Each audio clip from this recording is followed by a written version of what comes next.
Pada tahun 84 itu ada 2-3 frater redemptoris dari Wisma Penembus di Yogyakarta berkunjung ke sekolah kami, dan kunjungan itu untuk olahraga bersama dengan para frater-frater di Seminari Tinggi. Beberapa frater hadir. Salah duanya itu frater dari Redemptoris. Saya terkesan dengan salah satunya, Frater Bosco.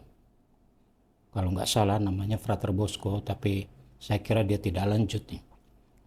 Saya pertama kali mengenal Redemptoris saat saya diminta menjadi pendamping Mudika saat Romo Maximus Woga, waktu itu yang menjadi Romo Moderator, saya lupa tahunnya. Kemudian ya itu berlanjut sampai dengan saya menjadi Dewan Paroki Harian di Paroki Cijantung. Ya. Kemudian pada tahun 86, beberapa teman seangkatan itu adalah utusan dari kongregasi Redemptoris di Sumba. Mereka mengikuti KPA di Seminari Mertoyudan. Kami bersama-sama juga di sana, satu angkatan dengan mungkin 6 atau 7 orang dari utusan dari Redemptoris.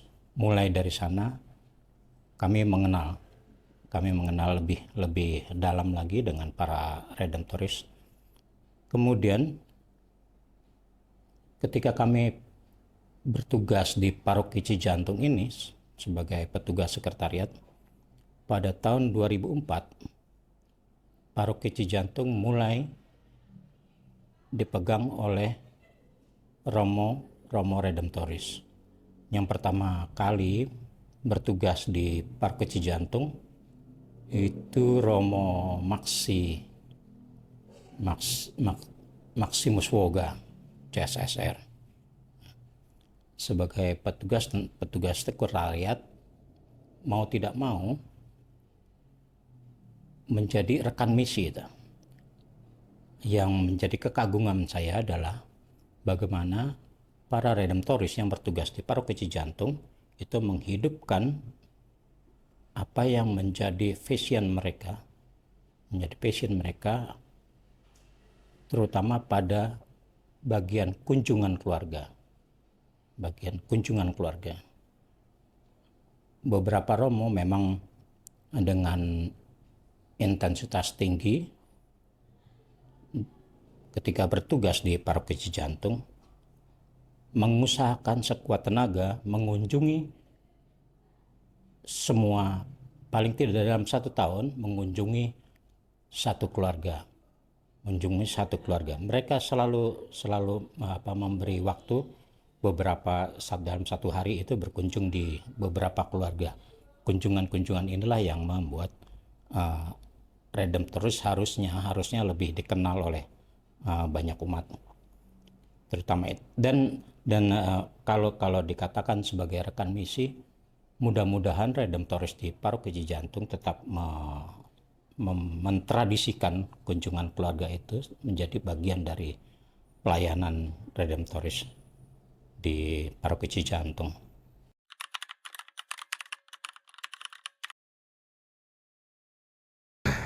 Bagi saya, menjadi rekan dalam komunitas Alfonsian itu berarti hadir dan setia dalam pelayanan bersama. Rekan untuk saya bukan hanya sekedar sahabat, bukan hanya sekedar teman perjalanan, tetapi juga sahabat atau bahkan saudara dalam iman yang saling mendukung, berbagi kasih, dan menghidupi semangat Santo Alfonsius, yakni sederhana, penuh bela rasa, dan setia dalam tugas-tugas kecil demi kemuliaan Tuhan.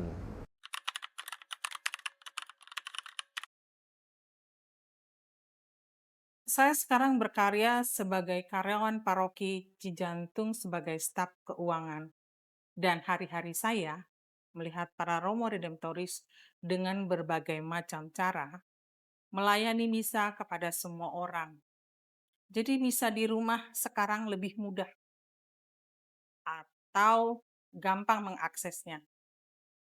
Jadi bila dibandingkan dahulu saya lagi masih kecil, bertemu Romo atau mengadakan misa di rumah-rumah itu lumayan sulit.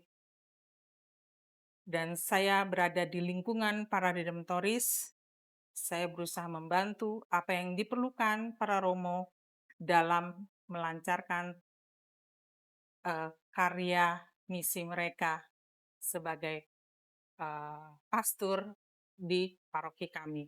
Dari banyak literatur, Santo Alfonsus saya baca di salah satu buku Santo Santa, itu sebagai orang yang sangat luar biasa cerdas. Pada umur yang sangat muda, dia sudah menyelesaikan pendidikan hukumnya dengan predikat magna cum laude. Untuk tahun-tahun sekitar itu, ketika Alfonsus lahir dan hidup itu menjadi hal yang sangat luar biasa. Untunglah, menurut saya itu bagian dari penyelenggaraan Tuhan. Untunglah, salah satu kasus yang diberikan sama Alfonsus, salah satu kasusnya, selama ini dia selalu menang dengan kasus-kasus hukum, tetapi salah satu itu, satu-satunya kasus yang membuat dia mundur karena dia kalah. Saya kira itu adalah penyelenggaraan Tuhan yang sehingga dia bisa merefleksikan dirinya dan menjadi imam. Kemudian sesudah menjadi imam beberapa tahun, dia mendirikan kongregasi CSSR.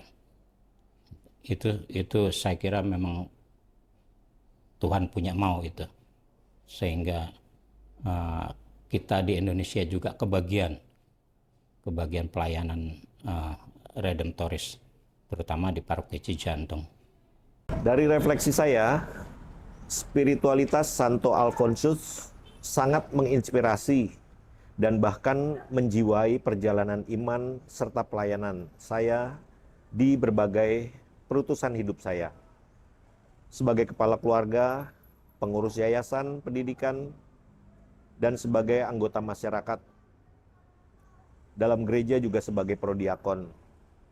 Jadi sebagai kepala keluarga misalnya saya belajar dari Santo Alfonsus tentang pentingnya menghadirkan kasih Allah yang penuh belas kasih dalam rumah tangga.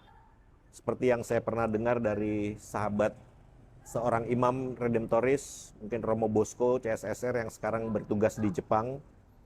Ia pernah menyampaikan kepada saya bahwa kehidupan iman itu dimulai dari yang paling sederhana, yaitu dari meja makan. Dari doa bersama di rumah dan dari bagaimana saya mencintai dan memberi waktu untuk keluarga. Saya percaya pelayanan yang benar di luar rumah tak akan berarti jika saya lalai menjadi imam dalam keluarga saya sendiri. Yang kedua, dalam tugas saya sebagai pengurus yayasan pendidikan, saya terinspirasi dari semangat Santo Alfonsus yang mengedepankan pendampingan yang manusiawi dan bermoral. Santo Alfonsus percaya bahwa setiap pribadi berhak dibimbing untuk bertumbuh sesuai kehendak Allah.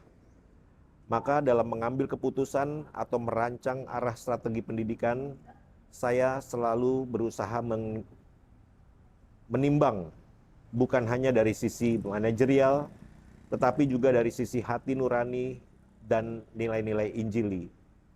Mengutamakan yang lemah, yang tertinggal, dan yang membutuhkan perhatian lebih.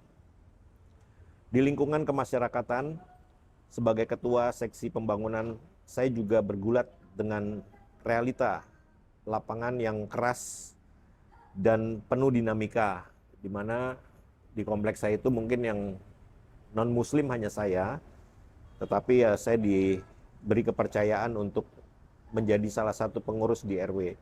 Disinilah saya merasa sangat ditantang untuk setia dan tetap rendah hati serta sabar sebagaimana Santo Alfonsus yang tidak pernah lelah menghadapi tantangan zamannya. Saya belajar untuk mendengarkan, bukan hanya menyuruh. Jadi melayani bukan hanya sekedar mengatur. Di gereja dalam pelayanan sebagai prodiakon, saya sungguh merasakan pentingnya doa yang terus-menerus dan kesetiaan kepada Kristus yang hadir dalam Ekaristi dan dalam umat.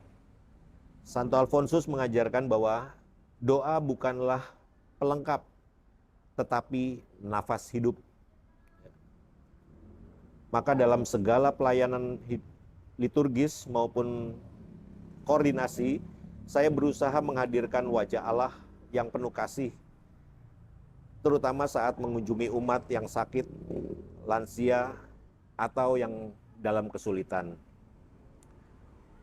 Bagi saya, spiritualitas Santo Alfonsus bukan hanya sebuah inspirasi intelektual, melainkan panggilan menghayati kasih Allah yang nyata, rendah hati, dan setia di setiap ruang kehidupan.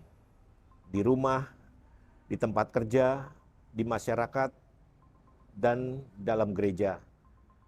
Dan saya terus belajar, jatuh bangun, namun bersyukur karena saya mengimani selalu ada rahmat yang memampukan.